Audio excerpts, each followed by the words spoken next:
turn it upside down or place it where you hadn't had it before. It is said that he drowned over here in the what's the river? San Pedro. Yeah, San Pedro River. At one time it was a very large river. Not now. His mother was a maid there, and said that he made his way back, and he still haunts the place. There's also a lady of the evening up in room, I believe it is 314. We'll go back there past. And up there at room 314, she haunts that way, only with male guests. What she does in the middle of the night, she will come by and take their sheets off their feet and tickle their feet. And then doing the walking goes? Yeah, doing the walking goes to her. And she'll explain more of that. But this right here is said to be the most haunted area. It's right in this area here. We have several things. She only does this local area. We're going to go all the way up to the courthouse and turn around. It's a great tour. I'm not knocking it, but it's uphill both ways. Now we're going to talk about the Oliver House just coming up here on the right. As you can see, there are little escapes all the way up. And there at one time they would have two buggies try to go both ways up this thing and have buggy races.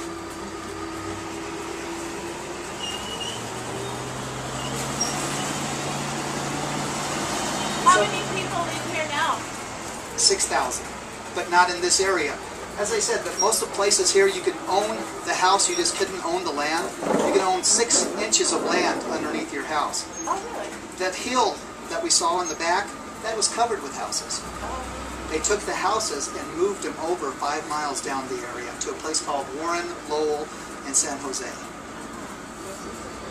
This is a great old place. This used to be a garage where they would work on vehicles. The guy saw it, he really liked it. He gutted it out. They said, well, you can't live there. He turned it into one of the neatest little rooms that is around here.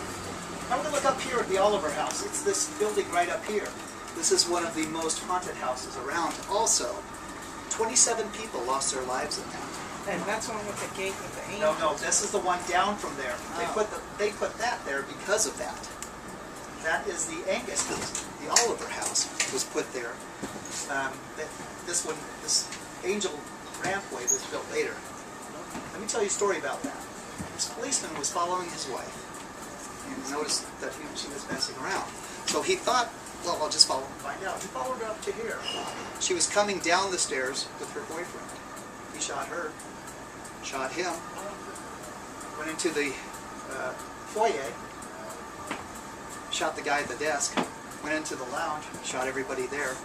Went everybody to the lobby, shot everybody there, reloaded, went down and shot himself. Wow. And that's which one? The one with the lights on it? This one right here. The one behind it. This one here. They put all this up here because they wanted to keep, they said, the hauntings out of there. It is said to be haunted by several spirits. At nighttime, they said you could hear footsteps, water falling, and people yelling at each other. Does someone live in that house now? Oh, it's still used as a bed and breakfast. Oh. Most people who do stay here all year round have to make some type of living, so most of them are bed and breakfast, and they also have little cottage industries from them. Now, right up from there is the Clausen house. I told you about the miners who chased down the 3 Mexicans. They had to be, if they were white, they wouldn't have killed them because they would have made them join the Wobblies. You had the choice to join the Wobblies or you wouldn't be able to dig. Well, they didn't join the Wobblies. They jumped the picket line, so the miners chased them up to there and killed them. They said they are still trying to escape from that house today. Now, the Great Deportation, which is part of the Wobblies, Great Deportation is they took 1,200 men out of this town who were striking because they considered them to be communists. Well, this was during World War I, and they said if anybody was striking, well, they were obviously not Americans, because Americans wouldn't strike to help the war effort. They deported them. They took them from here, hauled them all the way down to the ballpark, took them from the ballpark, took them all the way out to Columbus, New Mexico, took them from there to 50 miles in the Mexican desert and let them go. Told them, don't come back. And they let the Croatians, the other non-white people, actually become miners after that. Is there any questions? When do they do the gate, the usual gate?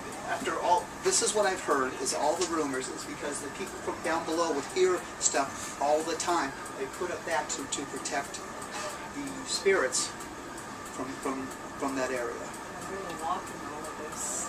It's all that Isn't it beautiful? It's awesome. Hey, get in, it's your driving.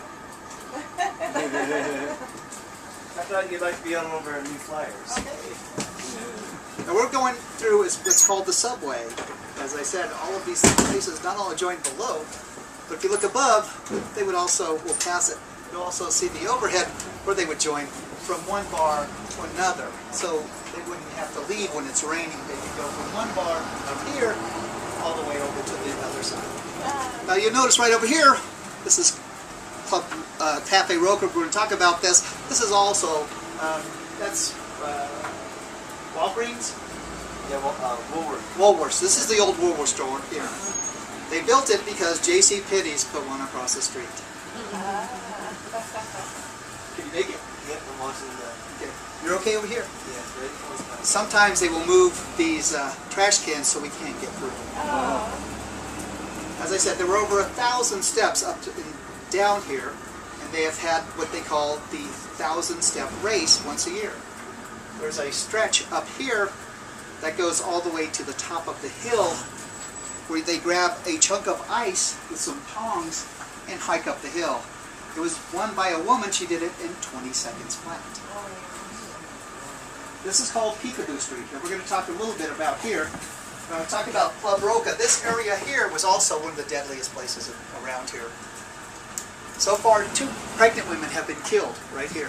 One by a stray bullet from a bad robbery, which is now the Cafe Roca. And one was hit by a coaster right here on the corner. They have coaster races here every 4th of July. But one year, a lady was standing here with her baby, and she was pregnant. They were coming right to that corner right there.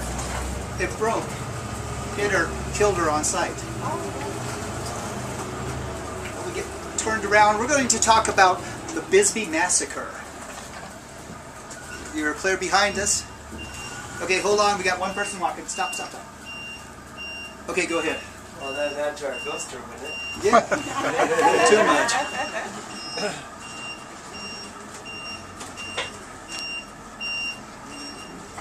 You got it? You're clear? Cut her close.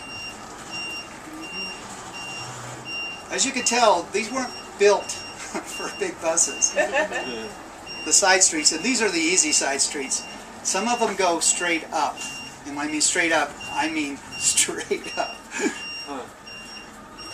First time I came here, I took my RV and went down OK Street to Youngblood Hill, and twice I had to get out and walk and see what the road was going to do.